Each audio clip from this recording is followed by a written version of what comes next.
Olá pessoal, sejam bem-vindos ao Evangelho para você. Nós estamos dando seguimento a um estudo que estamos fazendo no Sermão do Monte. Nós já estamos na quarta bem-aventurança, devagarzinho nós estamos seguindo, se Deus quiser, até o final deste sermão. Como disse, nós já estamos na quarta bem-aventurança. Se vocês quiserem dar uma olhadinha nas outras bem-aventuranças, vocês acessem o canal e lá vocês encontrarão os estudos sobre as bem-aventuranças que antecedem essa quarta bem-aventurança. No vídeo de hoje eu queria apresentar para vocês o texto em que nós iremos tomar como base para esse estudo. Queria mostrar para vocês também as fases espirituais que um cristão passa em sua vida. Mostrarei para vocês 2 ou 3 exemplos bíblicos de pessoas que viveram as bem-aventuranças. E por fim quero apresentar a vocês qual é o resultado, o benefício que recebe as pessoas que cultivam em suas vidas as bem-aventuranças. Vamos então ao texto que nos apresenta a bem-aventurança propriamente dita. O texto é Mateus capítulo 5, versículo 6. Ali podemos ler as palavras de Jesus Cristo que dizem: Bem-aventurados os que têm fome e sede de justiça, porque serão fartos. Esta é a bem-aventurança que fecha a primeira parte de todas as bem-aventuranças que Jesus pregou no Sermão do Monte. Como muitas pessoas sabem, o Sermão do Monte é introduzido por 8 bem-aventuranças. Esta, ou bem-aventurados os que têm fome e sede de justiça, porque serão fartos, é a bem-aventurança que conclui essa primeira parte de 8 bem-aventuranças. Essa primeira parte trata da relação que o discípulo de Cristo tem que ter com Deus, uma relação de contrição, uma relação com Deus que é evidenciada pelas 4 primeiras bem-aventuranças: a pobreza espiritual, o choro espiritual, a mansidão e a fome e sede de justiça. Agora é bom que se diga o seguinte, que é preciso admitir as bem-aventuranças na vida se quisermos ser considerados por Deus como discípulos de Cristo. Porque o cristão, ele obedece uma sequência de fases espirituais. Em primeiro lugar, ele deve viver a fase da pobreza espiritual. Isso significa que o próprio cristão ele deve ser consciente de que até as suas melhores obras diante de Deus são sem valor algum em relação à sua salvação, como podemos ser informados por Isaías 64:6. E se quisermos usar a linguagem de Isaías, ele diz que as nossas melhores justiças não passam de trapos imundos. Agora, vejamos alguns exemplos bíblicos de pessoas que passaram por essa fase de pobreza espiritual. Nós podemos ver essa pobreza espiritual explicitamente na vida do publicano, em Lucas 18, versículo 13, quando ele ora dizendo: Ó Deus, tem misericórdia de mim, um pecador.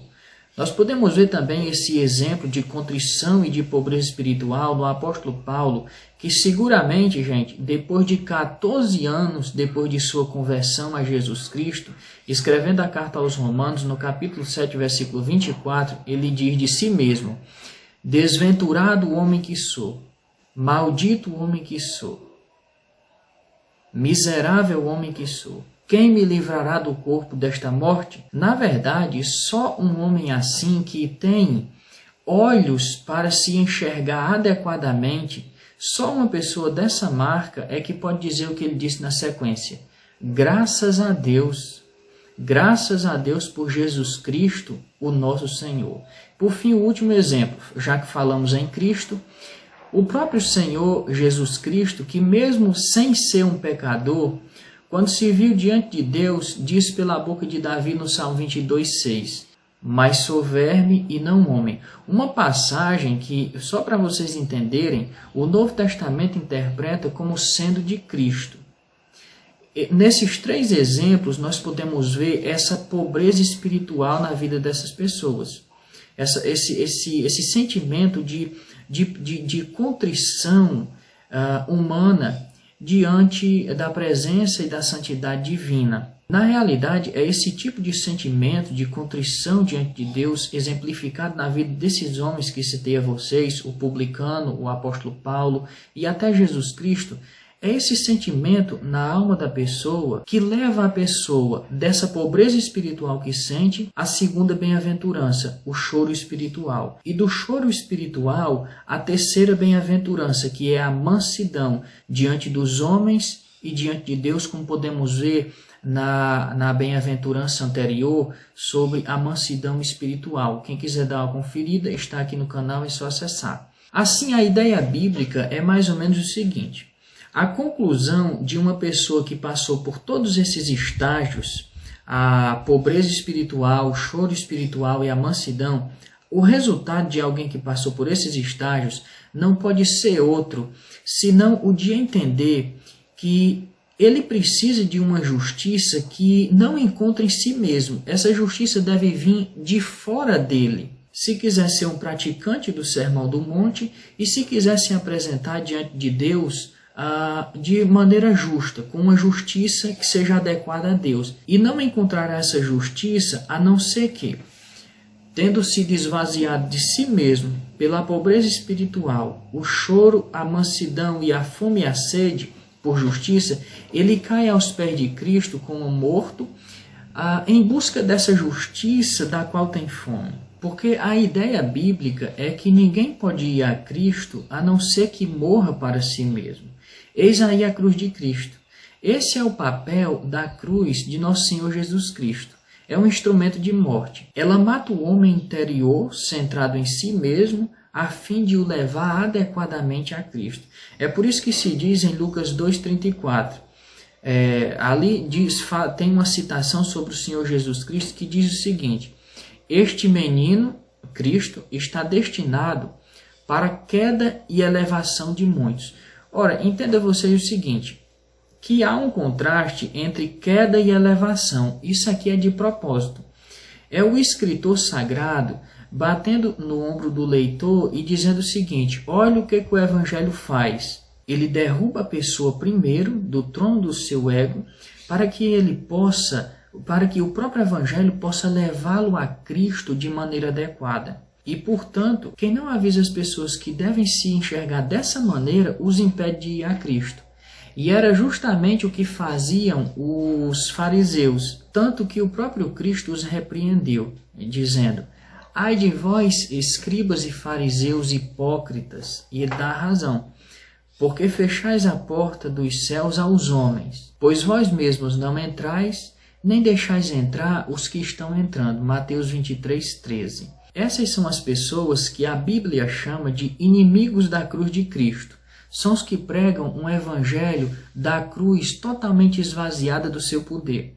A cruz é um instrumento de morte, que faz o homem morrer interiormente, que mata o homem interiormente, para que ele possa ir a Cristo.